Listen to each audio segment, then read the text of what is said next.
Hello and welcome to the October edition of the University of Strathclyde's Inspiring Conversations. I'm Manish Joshi, CEO of Strathclyde Students' Union, and in this episode of Inspiring Conversations, I'm delighted to be joined by Peter Proud, founder and chief executive of Edinburgh-based tech firm Forrit. Founded in 2014, Forrit, which rebranded from Cortex Worldwide, has developed a cloud-based web content management platform that enables clients to create, deploy, analyse and optimise their digital estates. I'm hoping you're going to tell us more about what that actually means. Of course. Forrit now employs nearly 50 staff, has a multi-million pound turnover and a client base including Microsoft, Tesco Bank and Lloyds of London. Prior to founding Forrit, Peter worked as Managing Director of Strategic Accounts and Partnerships for Accenture's interactive digital practice, providing integrated marketing, technology and analytics solutions for the digital world. And before that, Peter worked at Microsoft for 14 years, managing accounts for some of the world's leading household names, and was integral in the establishment of Microsoft's One Microsoft initiative. Welcome, Peter. Thanks for having me. Thanks very much. Thanks for joining us today on what is probably a fairly dreek Glasgow morning. So really keen just to kind of get into it with you, but I read an interview last year where this was maybe not where you wanted to end up in life. I read that you wanted to be a jet pilot. Yeah, I did. When you were starting out. I think every kid does, right? So yeah I mean, it's weird. I just wanted to join the RAF, right? It's like it was my life dream was to be a pilot, and I'm quite tall, so I monitored my height quite closely because there's actually a maximum ceiling to be a pilot of 194 centimeters. Right. And I was 193 and a half. So I was just within the tolerances. Uh-huh. But unfortunately, my body's not in proportion, and my hip to my femur is actually too long. So you cannot eject from a plane. Right. Okay. And so there's at the time when I first was kind of going through the process, I thought that all you needed to be was 194 centimeters or less. Yeah. But actually, there's also a tolerance over the length of your legs. So I failed in my ambition through having too long legs. So that was it. But and it was disappointing, to be honest, because I had no plan B. But you've obviously found a plan B. And so tell us a little bit about that and your career journey, I guess, to date. I think it's interesting. I've always kind of made a career of delivery and networks, and I've always just focused on doing the best job I could. I've never really had a plan. I've never applied for. I put one CV together and applied for one job in the early days. I had a little spell at IBM, before I went to Microsoft, and applied for that, and then from then on, I just got dragged along, and I think. And careers are important. Careers I think are in three stages. One is learn as much, the next is earn as much, and then the third stage is leverage as much.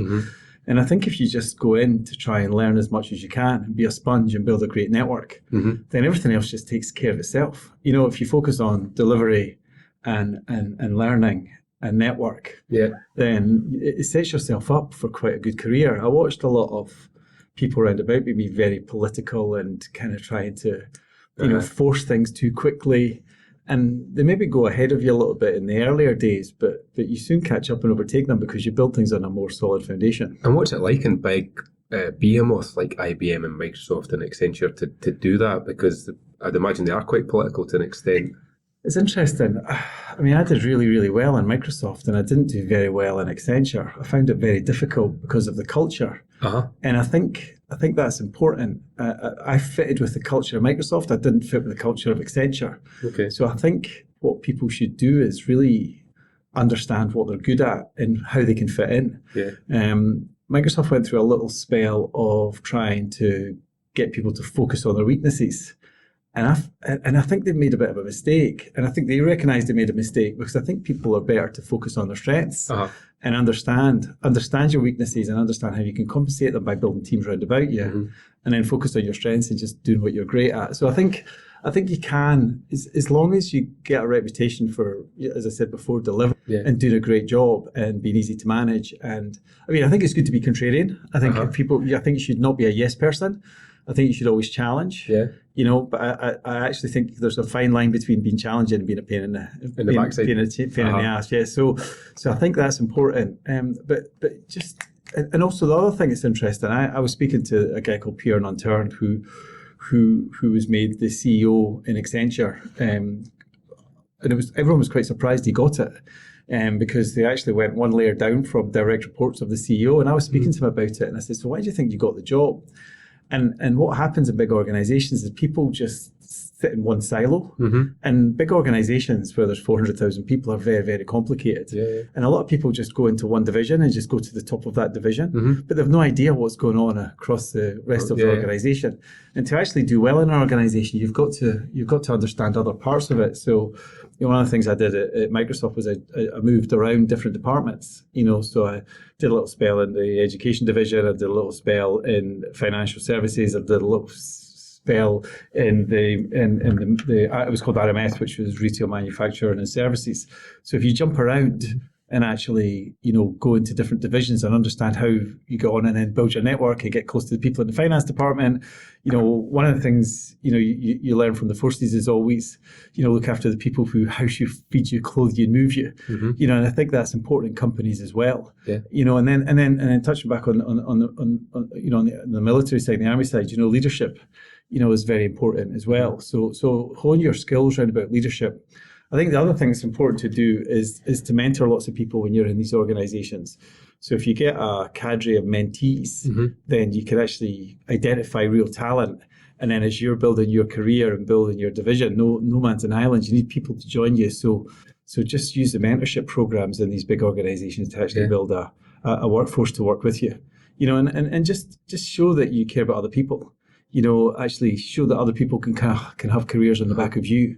So I think these are the kind of main lessons, actually. I think that's all really interesting, and especially the point on culture. Because I do think, it'd be interesting to know, how quickly did you know that the culture fit maybe wasn't right for you at Accenture versus Microsoft? What were some of the kind of bellwether elements in there that you were like, all right, and also what is the culture at Forrit now that you've built?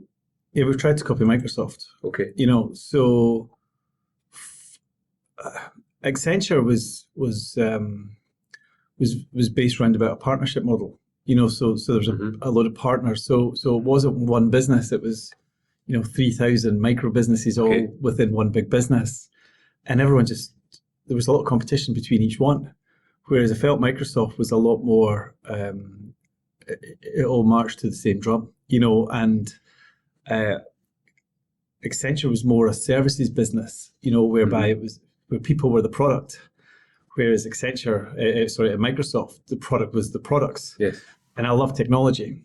So I absolutely love technology. So, selling people to me was a bit uninteresting, but actually talking to clients about how technology can change their businesses, to me, I find it very, very exciting. So it didn't feel like work. So there's a shared passion there in Microsoft amongst all the staff. Absolutely. Absolutely. What drives the culture in some respects. If you don't like technology, don't join. Just don't join. Obviously, there's functions like HR and finance that are super important, and travel and things like that, because you need to kind of keep the business going. But the CEO used to say, if you either want to write it or you want to sell it. There's nothing in between. But I think if I just love technology, so therefore it was a nice natural fit for me, and getting to see things coming down the line. There was a really smart guy in Microsoft called Bill Buxton. He's one of the top inventors in the world. And he used to always think about, innovation and technology like fly fishing. It's like, you don't catch the fish when you're at the river, you catch the fish when you're kind of tying the tie, and that could be sitting in the box for a couple of years before you actually use it. And technology is a little bit like that. So some of the stuff that we saw in Microsoft, and actually it was interesting, I had a tablet in Microsoft in maybe 2005 that Apple took about 6 years to bring out. And we actually had them, and Microsoft crushed it. They didn't think that it was the right thing for them. I had a tablet in maybe 2004, 2005 that had a camera, had handwriting recognition, had voice recognition. It was maybe 6 or 7 years ahead of the iPad. Microsoft didn't launch it. And that was the kind of thing that was interesting. So we got to see things way down the line coming. We will get to try stuff. And one of the things that's interesting at Microsoft as an employee is you're constantly using the new stuff. So when I went so I had stuff that was maybe not going to hit the streets for 3-4 years. Okay. When I was at Microsoft using it. And then when I went to Accenture, I was using stuff that was a previous version, and I literally didn't know how to use it. You know, so old-fashioned. So you must feel like you're living in the future when you're in somewhere like Microsoft. That was something that Bill Buxton actually said. You know, if you want to look at the future, look back 5 years. Right. Because the stuff that was, you know, going to be the future products actually were on the drawing boards 5 or 10 years before they actually hit the streets. It takes a long time. Enterprise software takes a long time, and enterprise products take a long time from ideation to build to get to market. Yeah. So how are you taking that into your current company? Like what is the hallmarks if somebody was to come and work for you now that they would take away as part of the culture, as part of the work that you do? I mean, we care, right? So when I worked at Microsoft won the best company to work for in the world about 3 or 4 times in a row, maybe 2 or 3. But we all got looked after, right? So everyone, and this is not just culture, it's about kind of benefits, right? So everyone in my company has private medicine, right? Like everyone, from the apprentices right to the management team, everyone in the company has shares.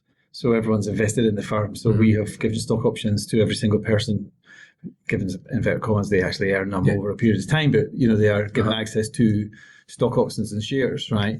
One of the things that's really important is having town halls and sharing the kind of strategy of the company and taking people on the journey. So letting them understand that. I mean, everyone in our company has whole of life critical illness cover. I saw this work at Microsoft when one of my colleagues had a stroke and, you know, at 48 and he never worked again. Sure. You know, so actually having that provision in place and that safety net to look after your staff. And then there's the kind of work side of things. So we focus heavily on education and development of staff, you know, so, you know, we've put 16 people through university that probably wouldn't have been there as part of an apprenticeship program, you know, and then we've taken people who had a degree in, say, hospitality that were interested in HR, so we put them through CPID. We took a facilities manager, put it through the marketing diploma. So I think one of the things as well is whole of life learning and developing staff. So and taking them on a journey. And one of the things that Microsoft was very, very good at was retaining staff, and I think staff retention is important. So, you know, technical staff, it's not just about the package and the salary, it's the fact that they can actually grow as well. So we encourage and we incentivize all our staff to go through professional exams so that they continue whole of life learning. So I think that's super important. So that's the kind of stuff. And then just try and build great stuff, you know, try and build, and also building products is interesting when it comes to software. And this is something I really want to start to kind of help change moving forward. One of the things I'm a little bit really disappointed concerning all the work that's been done is how few girls are coming through into STEM and software. And I don't think people fully understand what being in a software company is. People think it's a load of people in hoodies sitting tapping away at a keyboard at 3 o'clock in the morning, right?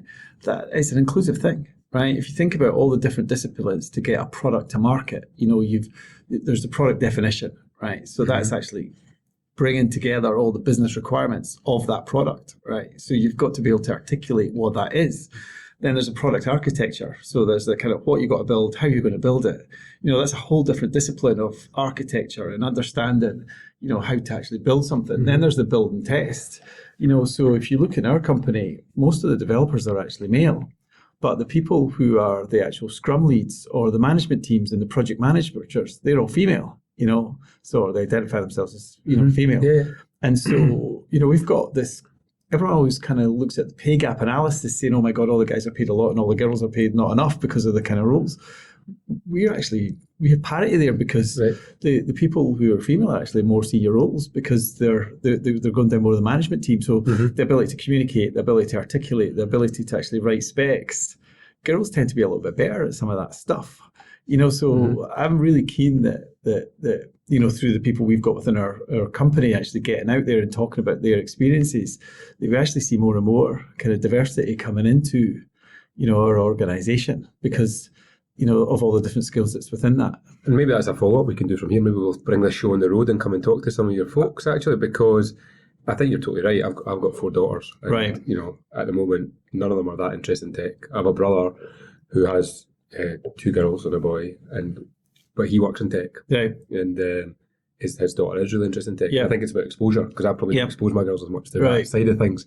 But it's interesting as well, even from school level, I think, where some of these biases set in, you know, and, you know, the boys are playing Fortnite or the boys are playing, you know, Minecraft, but girls are into Minecraft and all those kind of things. And actually I think there's some good stuff to take from that. Again, great Microsoft product, you know, which actually teaches quite a lot. But I think it's how we take people on that journey, you know, coding clubs, after school clubs, and, you know, by the time you get to university, of course, you would go and do software development, or you would understand where you could fit in to, you know, the ecosphere. So maybe it's something we'll do, because I did notice that you'd obviously put all these people through university and stuff recently, and you'd had quite a lot of success there with, I think, 4 people graduated recently, was it? No, we've got, if you look at the people we started in this next cadre, we've had, there's 6 getting their certificates this week, but we've had 11 graduate now that we've put through the program, and we've had 7 firsts and 4 2-1s. Brilliant. Which is pretty good. You know, these are people that are working 4 days a week. I was going to say they're working as well as 4 days a week and then 1 day. So we've got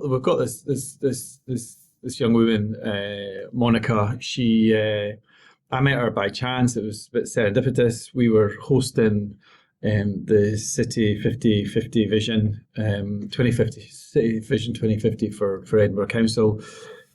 She was one of the people that was working in the council helping organise it, and she just asked what we did, and I said, oh, you know, we're doing software engineering, and she goes, oh, I did first year at Napier, but I dropped out. I just didn't fit in very well. I was like, oh, she goes, but I just want to be a developer.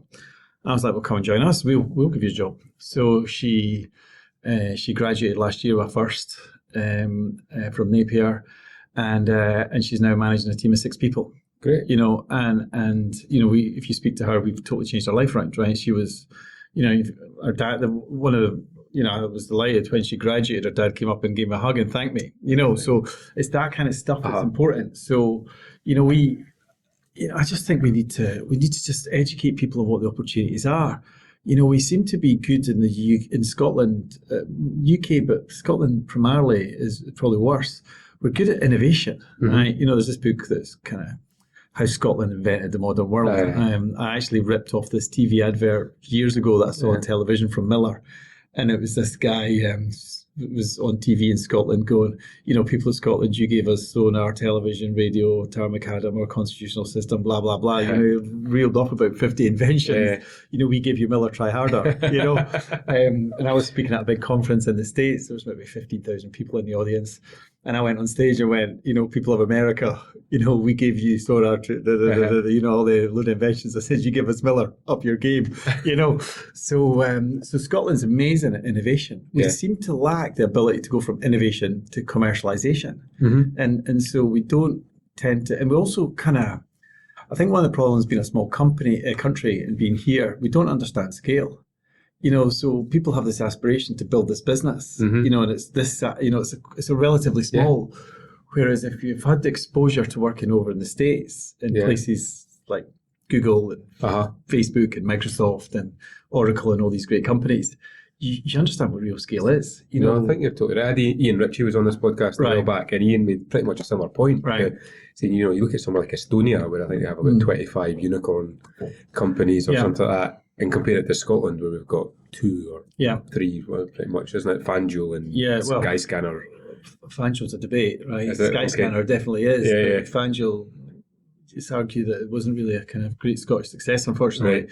But he was kind of making a similar point to you. He's like, and he was taking it back to, you know, is there something in the DNA of Scots, and the fact that, you know, as a nation, you know, the union with the United Kingdom came off a failed financial scheme, and, you know, but I do think there's something about that exposure. We're too safe. Risk taking, exposure to bigger opportunities. Like, I think, you know, even losing things like Erasmus and, you know, some of the stuff that's happened off the back of Brexit, it's like our students now don't maybe get the same level of exposure to go and travel as they would have now. There are other schemes that are obviously in place, but going even to America and going to, say, do your summer internship at Microsoft and just go, oh wow, okay, and then coming back and being able to do something with that. It's funny you mentioned Estonia. I'm actually hosting the Estonian ambassador for a meeting with a few startup people on Thursday in my office. Right. So I got asked by the Estonian consulate if I could pull in a few startup people just to talk about what Estonia's doing and what potentially where we could maybe learn some stuff from them. So I'm looking forward to that. Actually, it should be quite an interesting. That'll be interesting. Yeah, very, very interesting. But I mean, and getting back to the bit about aspiration. I've done 3 other startups in my office where I took, and it's interesting. This is something that people should maybe think about that are going into business and starting. If you look at the history of computing, or tech, there's always been pairs of founders. There's always a front guy. Everyone always goes about Microsoft, right? Yeah. So people go Bill Gates, right? I mean, but actually the kind of engine and the tech engine behind Microsoft was Paul Allen. Yeah. Everyone goes on about Steve Jobs. It was actually the other Steve, right? So even Lotus Notes, there was Jimmy Riozzi. There's Google, Larry and Sergey. There's always pairs. All of them. All of them come in pairs, right? So one of the things I always say, and I've done a few other startups from the School of Informatics. Okay. I'm now associated with Strathclyde, but before that, just because I was based in Edinburgh, we took 3 startups out of School of Informatics.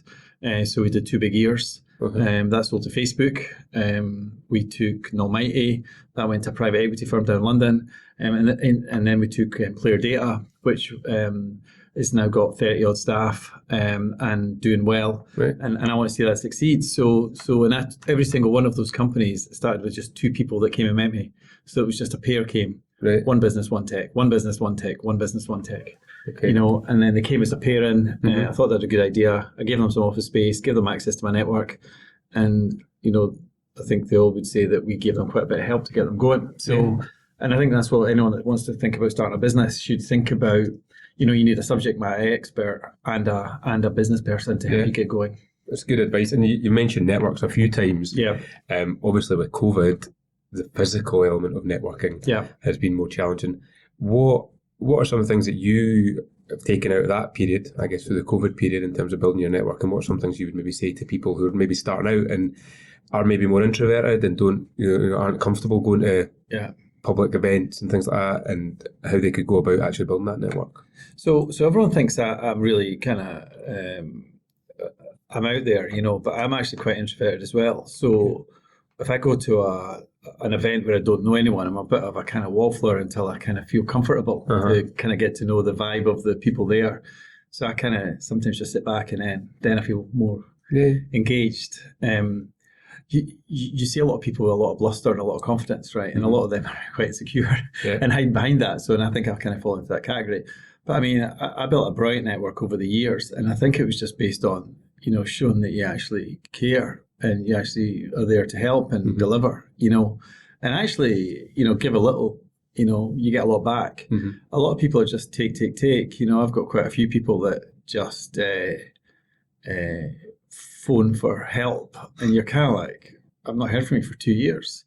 So if if you actually want to kind of build a good network, you've got to contribute as well. It's not just about taking. So I think if you're seen to be a decent person that can give good advice, be a good confidant, be a shoulder to cry on, and actually help people, then I think that goes a lot of way to build a better network than actually just trying to force yourself on people and take. I think it's good just to, it takes time, right? And you've got to invest time and, volunteer to do things, be willing to go and present at conferences, be prepared to mentor people, be prepared to sit on boards, be prepared to, and not to get anything back, right? Because karma is a big thing, right? If you do lots of things to help people out, then, then they come back, and it's happened for us, I just needed a little bit of help in my company just recently. And the person that came to help me was somebody that I'd helped 20 years ago. Right. So it's, and I really helped them 20 years ago. So it's give and take. Yeah. And I think in a world, I was just going to say, a world of instant gratification, in a world where like things are moving at hyper speed, sometimes folk are like, but I did something for that person. And you're like, yeah, but 20 years, that's a great example of, you don't do it because you expect something back. You do it because you want to help somebody. Yeah. Think about relationships in companies like a magnet, right? The longer it takes to magnetize something, the longer it takes to stay the longer it stays a magnet, right? If something kind of becomes a magnet instantly, actually the half-life of that's quite quick. So just think of that. I do think we are in this culture just now of, I never once asked for a pay rise in the whole of my career. I never once went to a boss and said I want more money. I never want a promotion. I never want this. I never want that. I never set any goals. I never set any ambition. I never said, I just tried to do my best. And I remember sometimes when I got some bonuses and some, stock awards and stuff. I was like, oh my God, this is unbelievable. And I didn't know these things happened. Yeah. And I think that's one of the things people that come from my kind of background, because I was brought up in a council estate in Fife, you know what you're aiming for. Right, so my kids had a very different experience. They're kind of like got private school and all that kind of stuff, right? So they have people coming in to actually talk about what the opportunities are in life. Yeah. Whereas I didn't know what to aim for. So, I think I just see that younger people earlier on in their career just now want instant gratification. They think they should be. They seem to be pumped up to be this great thing, and actually, it takes a long time to get experience. It's a bit like an 18-year-old malt, right? You can't get an 18-year-old malt whiskey out with 18 years. Exactly. It doesn't matter if you want it, because there's all this, the spirits industry is trying to do this age acceleration and stuff like that, right? You just cannot, experience is experience. And I think, I think a lot of young people need to go easy on themselves as well. I think there's a lot of pressure they put on themselves, and actually, it takes years of pressure to, to form a diamond, whatever it is, right? But as that sense of actually, nobody expects you. I was saying this to some students recently, saying, nobody's expecting you to come in here to be the most professional, most competent person. We're actually here to help you thrive and create an environment where you can fail safely and you can learn from that failure. And so that when you leave here, you're much better equipped to go out there into the world and deliver in another organisation. But I think there's a lot of expectations sometimes put on them by themselves, by their peers, by school, whatever it is, by society, to come in at a level, to be delivering at the same level as, the chief executive or the finance, the accountant's been in the business for 20 years, knows the business numbers inside out. Yeah. You can't walk into that business and be at the same level of proficiency. Gut feel, and sport is a good example, right? If you look at the Formula One races, if you go into a corner too fast, you're going to crash. Yeah. Right? No one crashes by going into a corner nice and slow. It doesn't matter how slow you go in, you can always come out fast the other side, right? And I think people need to realise, careers are like rubber balls. Do you know what I mean? You kind of drop the ball and it bounces back again, right? Unless you do something really horrendously stupid, like get yourself a kind of criminal record for something ridiculous, right? You can pretty much recover from anything, But I think relationships and family and stuff like that, it's like kind of more like a glass ball. Do you know what I mean? If you drop that, it can't smash, right? So, I mean, that's one of the things that I think you've just got to be a little bit careful of. Is just take your time. I met somebody last week. Her name, Heather Mason's her name. She works as part of the Street Soccer Scotland. The charity. I love that charity. Love it. Great charity. Dave Duke and all that. I think they're amazing, right? Yeah. And I was speaking to her, and she's the same age as me, and she was all enthusiastic, and she was like, yeah. I've done an Ironman. And I was like, wow. I was like, and she was talking about it, and I was like, how far is it? She was like, I can't remember exact numbers, but I think it's 3.8k or 3.8 mile swim. 50-mile run. Is it a 50-mile run? No, it was a full marathon. Then it was a 130-mile cycle or something. I was like, and I goes, I don't know how she's down somebody at the fitness. She goes, I wasn't. She goes, I'd never done anything. About intention to it. I think it's about intention, isn't it? Yeah. And she followed the program. Right. There's a formula for it. If you do a marathon, there's an 18-week program. If you do a Ironman, there's a 30-week program. If you follow it, she's reinvented herself, and she's got herself really healthy. She looks really fit, And there's only one, and this is something I try and tell people, right? There's only one person that cares about yourself is yourself. No one in the world is going to care about you more than you. Yeah.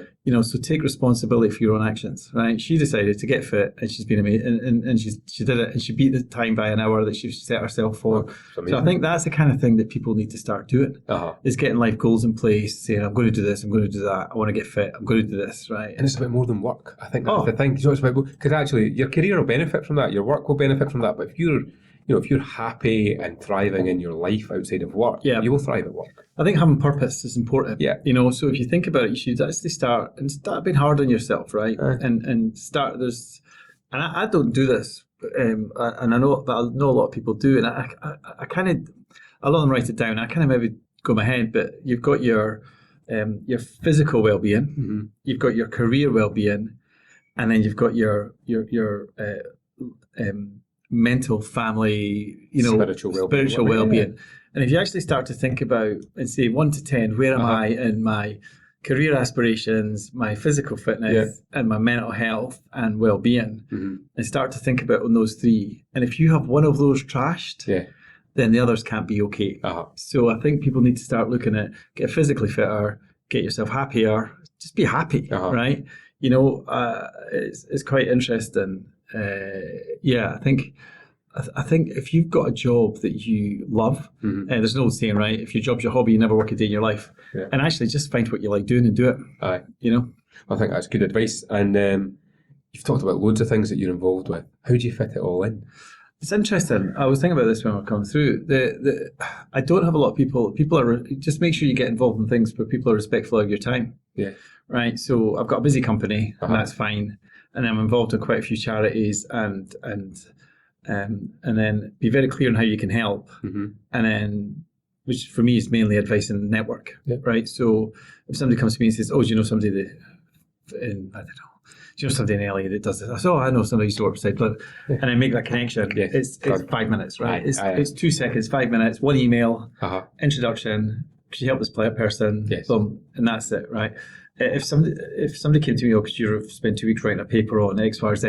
I just wouldn't be able to do that. So I think what's important is to be very clear on how you can help, and let them understand that they've got to be respectful of your time, and then just stick to that. So I mean, because I'm involved in like here at Strathclyde, I'm a Visiting Professor, which is, I love it. I don't, you know, you guys come and ask me to do something, it's very clear what it is. I pitch up, I do 2 hours, I go away again, I don't hear from you for 6 weeks. Right? That's it, right? It's easy, right? Anyone can fit in an hour or 2 hours every 2 months. I'm a fellow at Royal Society of Edinburgh, same thing there. You know, it's short, sharp, and then I'm just phone a friend, you know, so people can phone you, and that's it. And that's what, as long as you just do that, it doesn't take much time, you know, and it all becomes intertwined. You know, I was actually looking at my diary this week, and most of the things that I'm doing this week are things like this, but it still benefits our company, because if you think about it, you know, if you think about a business, and everyone always just strives for cash to begin with, right? But I think every business and every deal has 3 currencies: PR, feedback, and cash. So I think it's important for the kind of brand that people understand you're a decent company and a decent bunch of people to work with. So people are more likely to work with people that think are decent than people that don't think are decent. Right? So simple things like that. So it's, you know, it's all useful. But I think it's just be very clear on what you can deliver. Don't try to take on too much, because as soon as you kind of stretch yourself too thin, you just start to snap. And you talked a lot about mentoring people. Do you have mentors yourself? I do. It's interesting. I've got a few, and like I say, my chairman of my company, you know, he quite often, I speak to him quite a lot just about things, and he never answers any questions for you, which I think is important. You don't do as a mentor, right? No, I don't think as a mentor you actually tell people what to do. Is make them ask the questions of themselves. And not only advice he ever gives me is just keep going, right? And that's what he says, keep going. But what he does is you'll say, right, you'll say, hey, what do you think of this? And it's like, well, what do you think? And then it's like, then you say what you think. And he's like, I think you're thinking the right way. Okay. But I've just answered one question, right? But if you think about consultancy as well, consultants, that is really what consultants do, right? It just makes you ask the question of yourself again. Most people in enterprise and business are smart enough to get the right answer. What they don't sometimes do is spend enough time asking what the question is, right? So I think it's just that, having that, you know, ability to, and it's not just in that, right? It's like, you know, I love golf, but I'm not very good at it. So I've got a few people that are much better than me, and I love the fact that they're prepared to play with me because it drags you along. So you know, because somebody did it for them.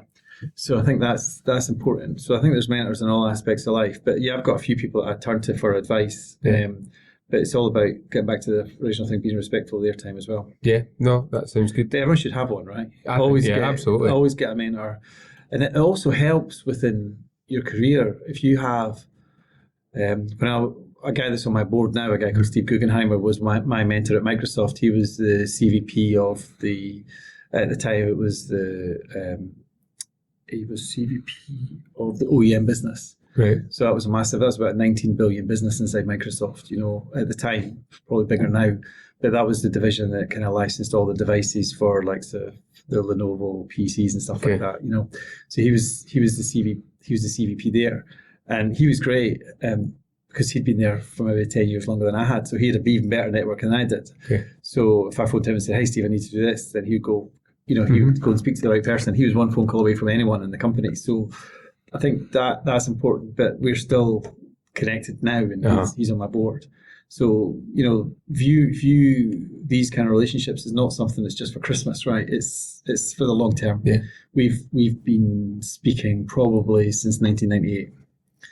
Since some of your students were before some students were born. This year's intake, I think, is from 2004. Aye. So some of the relationships I've got are longer than these people have been born. Yeah. No, that's great. A couple of questions to finish. So, in the current climate, obviously coming out of the pandemic, we've got, I feel like we've run out of crises to talk about: climate crisis, housing crisis, inequality crisis.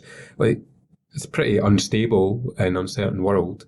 What is some advice you'd give to early stage entrepreneurs, early stage tech entrepreneurs in the context of that? Like, because within the challenge, there is also great opportunity. Well, whenever there's disruption, there's opportunity, right? Yeah. So I think one to be hard on yourself, right? And ask, there's a few questions you should be asking, right? Have I got something that can actually help, right? Because if you think about business, there's only two reasons business is different from personal, right? In business, there's only two reasons somebody will buy something from you, right? One is to sell on to make a profit from, and the other is to make your business more profitable, more efficient. So understand what you can bring. So are you building something that somebody can sell on as a profit, or have you got something that can actually make them more efficient and make more profit, more money, and more business? I think there's never been a chance to build something big from so little because of the cloud. So if you think about cloud computing, we've built a product, 20 odd million we've spent, that 10, 15 years ago would have taken 50 odd million to spend, because we're able to build on what's already there with regards to cloud. So there's never been so much resource available to startups, than now. So think about how you can become a value add of some of the things that are already there.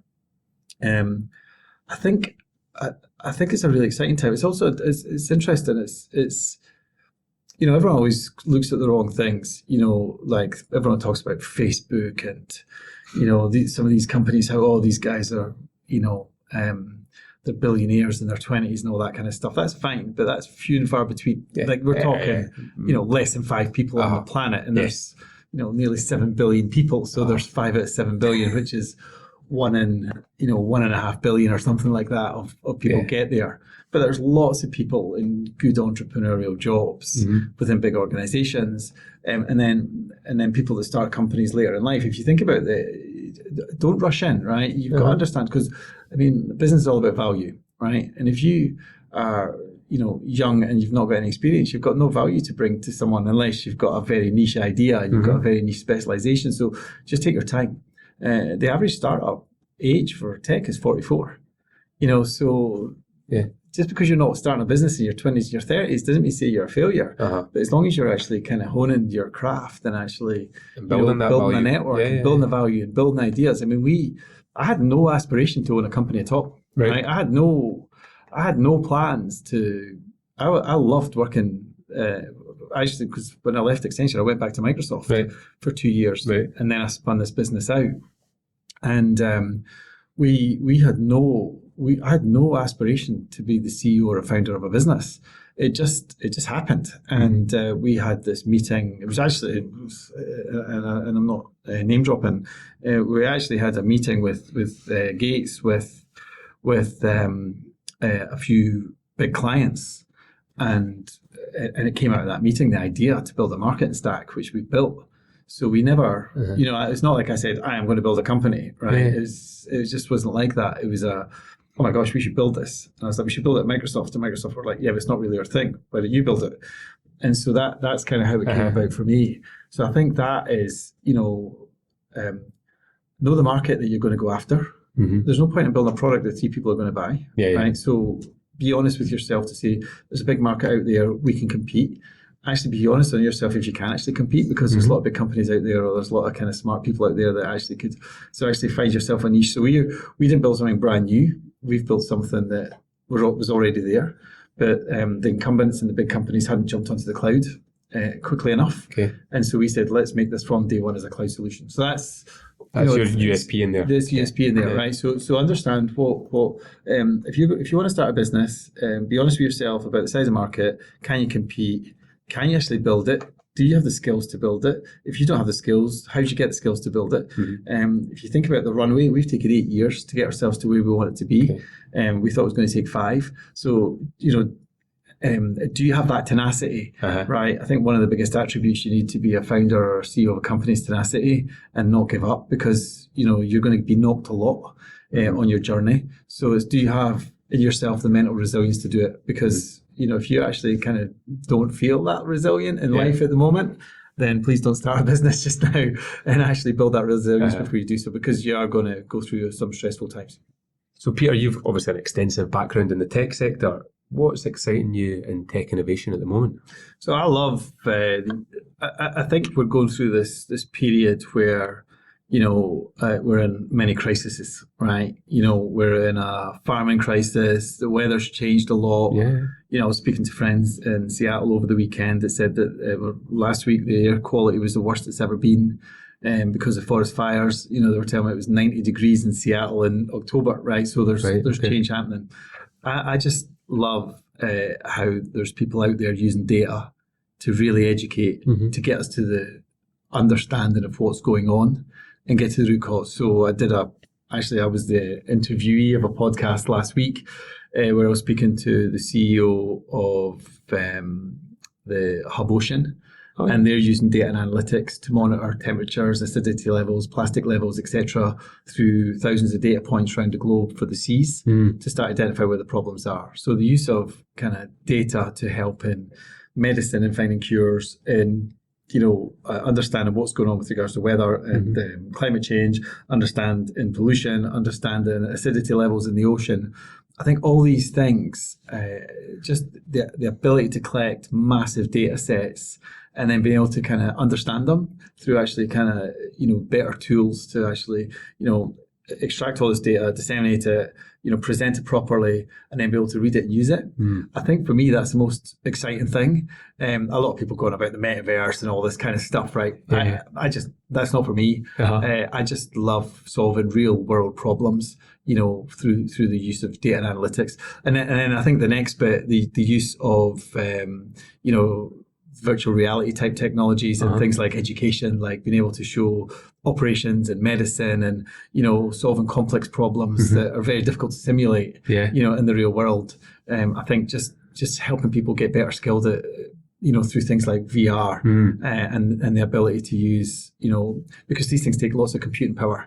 I remember in the early days at Microsoft, they were able to identify cancer earlier using fractal maths. So being able to take an image of a scan and a high quality image and then actually apply fractal maths to it to actually find, say, cancer cells. You were able to find it months and months before you were able to see it through any other ways. So just this ability using maths and data to actually identify real world problems, I think is the most exciting thing for me moving forward, because we have got some big problems to solve. Absolutely. And I think the better we are at collecting data and doing data modeling properly to get the right answer, I think is super important for the future of this future of everybody. Absolutely. Yeah. Oh, great. The last question then, career highlight to date and what is next for yourself? That's a good question. It's interesting. I mean, for me, I think things like the apprentices graduating last year, I think was probably, the highlight for me. Right, great. I thought that was amazing. I love the fact that they're able to go and have a career on the back of us, irrespective if they stay with us or go on. I think I was lucky enough to be my mum lived in a really rough area, and so being able to go and buy a house on the back of my career is probably quite a good thing. I just love speaking to customers and listening to the feedback when they say that our technology is really helping them. So I think it's more of a general thing, just hearing the value coming back from what we've done. I love just watching the buzz in the office, and seeing everyone working together and solving problems together. And, you sit back sometimes and, we every year we've went to this Indian restaurant for Christmas. It's just not like the proper event, but just a Christmas lunch. Bring your own bottle. So kind of the apprentices go with me to Tesco to get a carry out. Right. So it's like 10 cases of tenants, 3 cases of cider, and 20 bottles of wine, please. And what I love is actually just sitting in the restaurant and just sitting back and watching everybody get on. Yeah. And talking about just life in general, and you know what I mean? It's like and you sit back and you go, we've created this. I made this. Yeah. Do you know what I mean? Yeah, like totally. It's not just me, but it's we've made this. I think that's the kind of things that I take out. When I was a bit younger, it was like, I did this deal, I did that deal, I did this, I did that. I signed this deal, blah blah blah. I used to get private jets, right? And I think that's great, but I don't think that's what should define you. Can't live off that, can you? No, and we did some amazing deals. When you think about one piece of paper, when you sign a contract for 200 million on one piece of paper, it just it was called an enterprise agreement, and I used to talk about it to other people because there was very few people signed these big things inside companies like Microsoft. And I used to talk about the EA blues, right? So you had so much pressure on you for so long to sign this piece of paper, and then your phone was going, and the senior management team was on you all the time, and you thought it was going to change your life when you signed it, and the next day, life was the same. Yeah, And so you went into this little bit of a dip afterwards into this EA blues. So I think find the kind of, go back to the instant hit and gratification of signing something like that's amazing. But I don't think it's a long-term thing. I think building something sustainable, building a company, building a product, building something that's going to go on to, give value to lots of people, I think is something that I care more about for the long term. That's great. Well, Peter, it's been lovely chatting to you, and really appreciate your time, and thanks for coming in today. Thanks for the opportunity. Thanks very much. And so that is it for October's Inspiring Conversation. Thank you for joining us, and remember to hit the subscribe or follow button on whichever platform you listen to our podcast on. We'll be joined next month by another inspiring entrepreneurial leader. To find out more about Strathclyde Inspire, you can find us on Instagram, LinkedIn or Twitter, and search for Strathclyde Inspire on the University of Strathclyde website. Thank you very much. Cheers.